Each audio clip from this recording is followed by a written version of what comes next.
एक राज्य में एक राजा राज्य करता था जिसका नाम वीर सिंह था। वीर सिंह अपनी प्रजा से बहुत प्रेम करता था। प्रजा सेवा ही उसका धर्म था। उनकी प्रजा भी उन्हें राजा राम की तरह ही पूजती थी।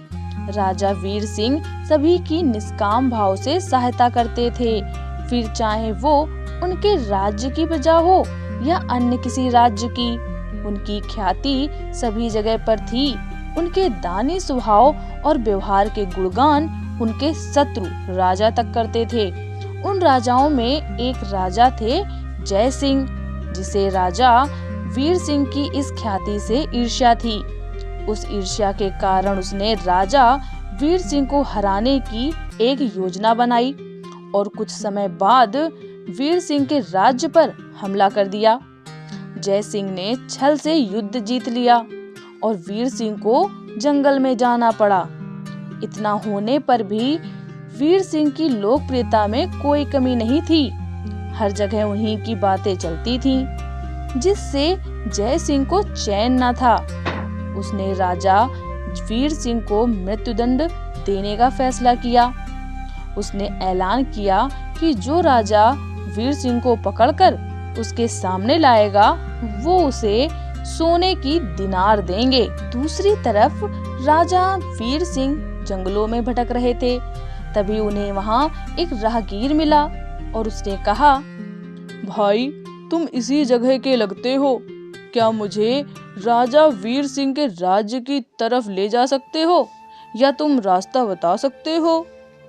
राजा वीर सिंह ने पूछा, तुम्हें क्या काम है राजा से?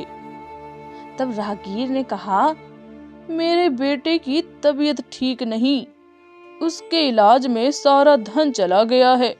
सुना है राजा वीर सिंह सभी की मदद करते हैं, सोचा उन्हीं के पास जाकर याचना करूं।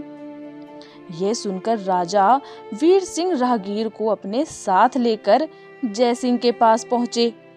उन्हें देख दरबार में सभी अचंभित थे। राजा वीर सिंह ने कहा, हे राजन, आपने मुझे खोजने वाले को 100 दिनार देने का वादा किया था। मेरे इस मित्र ने मुझे आपके सामने पेश किया है, अतः इसे वो 100 दिनार दे दें। यह सुनकर राजा जय सिंह को एहसास हुआ कि राजा वीर सिंह सच में कितने महान और कितने दानी हैं, और उसने अपनी गलती को स्वीकार किया।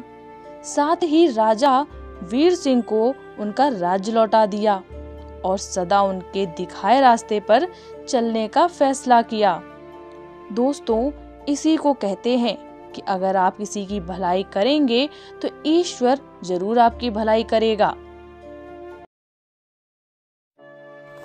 एक बार एक शराबी व्यक्ति एक संत के पास गया और विनम्र स्वर में बोला, गुरुदेव, मैं इस शराब की आदत से बहुत ही दुखी हो गया हूँ। इसकी वजह से मेरा घर बर्बाद हो रहा है, मेरे बच्चे भूखे मर रहे हैं, किंतु मैं शराब के बगैर नहीं रह पाता। कृपया आप मुझे कोई सरल उपाय बताएं जिससे मैं अपने घर की शांति फिर से पा सकूं। गुरुदेव ने कहा, जब इस आदत से तुमको इतना नुकसान होता है तो तुम इसे छोड़ क्यों नहीं देते? व्यक्ति बोला, मैं शराब को तो छोड़ना चाहता हूँ, पर यही मेरे खून में इस कदर समा गई है कि मुझे छोड़ने का नाम ही नहीं ले रही है। गुरुदेव ने हंसते हुए कहा, कल तुम फिर आना, मैं तुम्हें बता दूंगा कि शराब कैसे छोड़नी है। दूसरे दिन निश्चित समय पर वह व्यक्ति महात्मा के पास आ गया। उसे देखकर महात्मा झट से खड़े हुए और एक खंबे को कसकर पकड़ लिया। जब उस व्यक्ति ने महात्मा को इस दशा में देखा तो कुछ समय तो वह मौन खड़ा रहा और महात्मा से कुछ नहीं बोला। पर जब काफी देर हो गई और महात्मा जी ने खंबे को छोड़ा ही नहीं तो उससे रहा नहीं गया और उसने महात्मा जी से पूछा कि गुरुदेव, आपने व्यर्थ में ही इस खंबे को क्यों पकड़ रखा है, इसका क्या कारण है? गुरुदेव बोले, वत्स, मैंने इस खंबे को नहीं पकड़ा है, यह खंबा मेरे शरीर को पकड़े हुए है। मैं चाहता हूँ कि यह मुझे छोड़ दे, किंतु यह तो मुझे छोड़ ही नहीं रहा है। इस व्यक्ति को अचंभा हुआ और वह बोला, गुरुदेव, मैं शराब जरूर पीता हूँ मगर मूर्ख नहीं हूँ। आपने ही जानबूझकर इस खंभे को कसकर पकड़ रखा है और इसे आप छोड़ नहीं रहे हैं। यह तो निर्जीव है, इसमें तो कोई प्राण नहीं है, यह आपको कैसे पकड़ सकता है? यदि आप दृढ़ संकल्प कर लें तो इसी वक्त इसको छोड़ सकते हैं।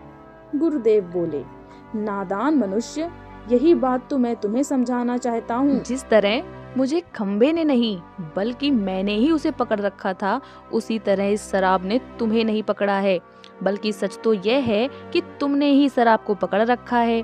तुम कह रहे थे कि यह शराब मुझे नहीं छोड़ रही है, जबकि सत्य यह है कि तुम अपने मन में यह दृढ़ निश्चय कर लो कि मुझे यह आदत त्यागनी है, तो इसी वक्त तुम्हारी शराब पीने की आदत छूट जाएगी। वह शराबी गुरु के इस अमृत वचनों से इतना प्रभावित हुआ कि उसने उसी वक्त भविष्य में कभी शराब ना पीने का दृढ़ संकल्प किया। उसके घर में खुशियां लौट आई और वह शांति से जीवन बिताने लगा।